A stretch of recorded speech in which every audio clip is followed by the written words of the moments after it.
We are waking up. People are realizing that resets are the norm. They are not the exception.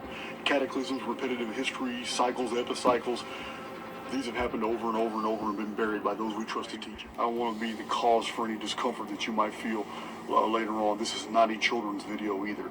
This video contains the harrowing truth. The Phoenix phenomenon is a storm unlike any storm anyone alive today has ever experienced. The cities of the world will look very close to this. There are people preparing even now for the total collapse of human civilization. The world as we know it, the transcultural global civilization that we have built, the technological comforts, the freedoms, environmental and personal protections, all these will come to a sudden and violent end. In the month of May, a vast, dark celestial object will pass directly between the Earth and the Sun, transiting closer than Venus, and during the occult of the solar orb, the sky will darken. Day will be turned into night. Our world will be bathed in an immense debris field from the sky of gigantic falling rocks, ice, and billions of tons of red mud. Our world has suffered this several times throughout history in its long past, and these prior visitations of the Phoenix phenomenon have been well documented in our prior works, When the Sun Darkens, a book published in 2009. It will return on its easily detectable periodicity, a fact known to our predecessors, known to scientists who are dissuaded from publicizing their findings, and it will be shown in this work that the result will be absolutely catastrophic for our world. It is also a fact well known by the prophet Nostradamus. Graduations, summer vacations, no more Super Bowls, presidential elections, social networking sites. There won't even be an internet. But thousands of satellites orbiting our world will have been destroyed, be they actual satellites or halo drones. However we have this infrastructure set up, it will cease to exist. The Olympics will be a thing of the past. The 4th of July in North America will not be a time for celebration. At Thanksgiving, families will not sit at tables eating turkey and feasts. Survivors will be starving in their daily search for something to eat amidst the rubble and ash. At Christmas, there will be no goodwill toward men, but men and women will be hunted. No more fast food restaurants, fields filled with produce and grains, no hospitals, no television, no constitutional rights, nor police to enforce them. Gone will be the days of governmental organization of society, for warlords will rule their urban kingdoms with gangs of armed men. Entire peaceful communities that survive the cataclysm will be invaded as marauders seeking their supplies and resources will slay and enslave those unable to come together and defend what they have left. The strong preying on the weak for sexual gratification and sustenance. A woman will become more precious than fine gold. They will be used in a new barter system. They will be enslaved, used for barter for gear, food, and weapons. Captured males will be used to entertain the people in abandoned superdomes and arenas in horrific blood sports, mirroring the Colosseum of Roman times. As anarchy prevails, a new Stone Age emerges with strange religions and cults defying God as men become worshipped and human sacrifices resurrect from the elder ways of pagan times.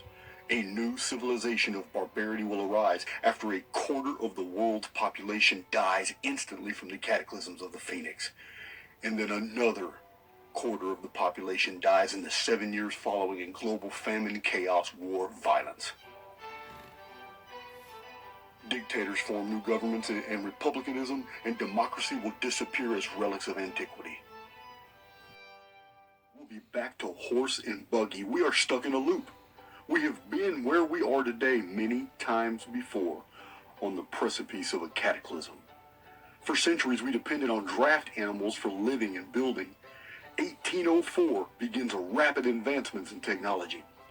In 1804, steam-powered locomotive. In 1825, the Erie Canal. 1874, electricity. 1885, skyscraper. 1892, motion picture. 1903, manned flight. 1906, the wireless radio. 1945, the atomic test.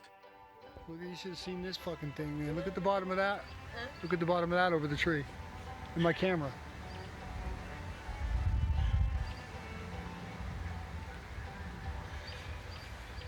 See it?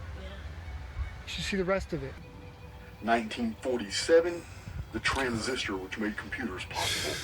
1990, the World Wide Web. 2004, personal cell phones were ubiquitous.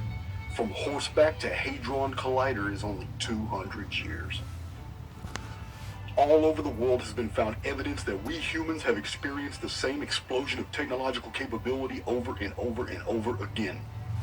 The ancient Vedic records have detail-specific flight manuals in Sanskrit and descriptions of aerial battles using machines and even atomic weapons. The Egyptians used electricity, as did the Sumerians. Archaic engineers floated 100-ton blocks through the air using sympathetic vibration. The Great Pyramid was built using geopolymers, diamond tip drills, and hydraulic combustion. At Knossos in the Mediterranean has been found many drainage ditches that employed the science of hyperbolic curves. The astonishing complexity of Cambodian temples cannot be replicated with our current technology. They are truly mysterious even today. 200 years. We humans have been reset over and over again. The mechanism of these destructive reset cataclysms was known in antiquity by many cultures as the Pin deity, the Feng, the Funk, the Noth, the Typhon, and lastly as the Phoenix. Whoa, dude. The Egyptians, Hebrews, Check that Ionians, out. Mycenaeans, Greeks, Thales, Aristarchus, and even Nostradamus knew the Phoenix chronology, and now we do too. Wow. I love it. I love when I get all wowed when I'm out here, because I'll be sad later when as they're destroying it. The history of our world is nothing like you've been taught. Reset theory is definitely thousands of years old. This is nothing new. It's only new to the general population now, as information is exploding across the internet, Facebook, Google, and YouTube demographic. Over 26 centuries ago, Greek statesman Solon of Athens visited the city of Sais in Egypt.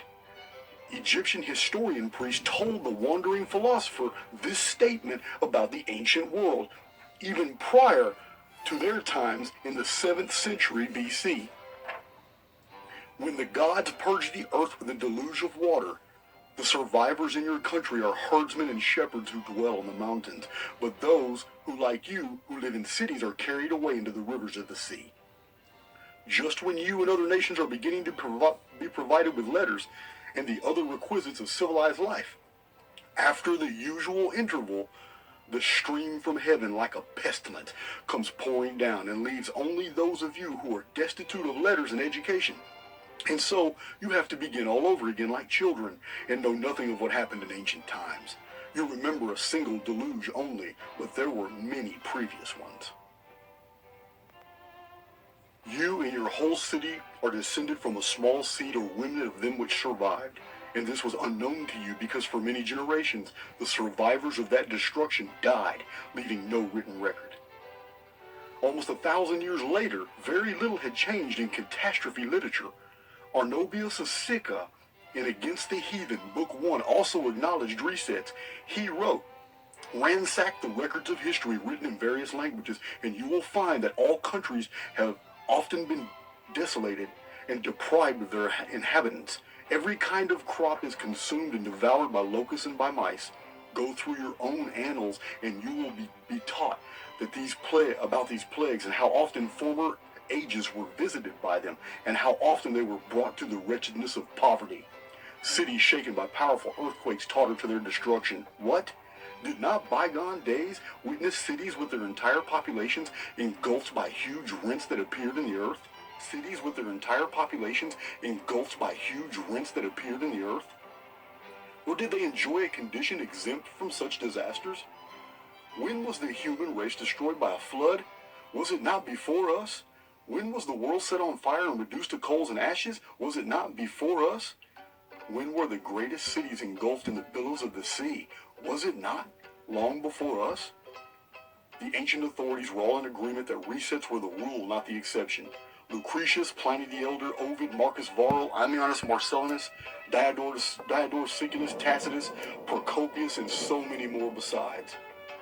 King Solomon did say it best, "There is nothing new under the sun." 200 years in the historical context is a very short, abbreviated period of time. It's like how weathermen cast the weather. They tell you there's a 40% chance for rain. Now, there may be a 100% chance for rain in a certain area, but they have to say 40% chance because not all areas will be hit. Technology in antiquity is the exact same way.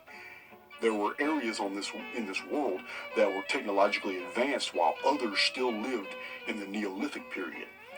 This point is better accentuated by the cargo cult phenomenon. Those of you unfamiliar with the cargo cult phenomenon will know that World War I and World War II, religions were invented by Polynesian Micronesian islands living in a Neolithic mindset for 1,000 years or more.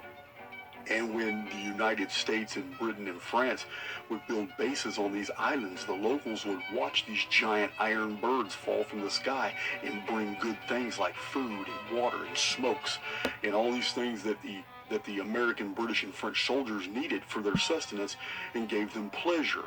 And the natives saw this, so they began worshiping and building idols and faux runways and models of planes, and they began to worship them and to apply sympathetic magic that they were called cargo cults for this reason.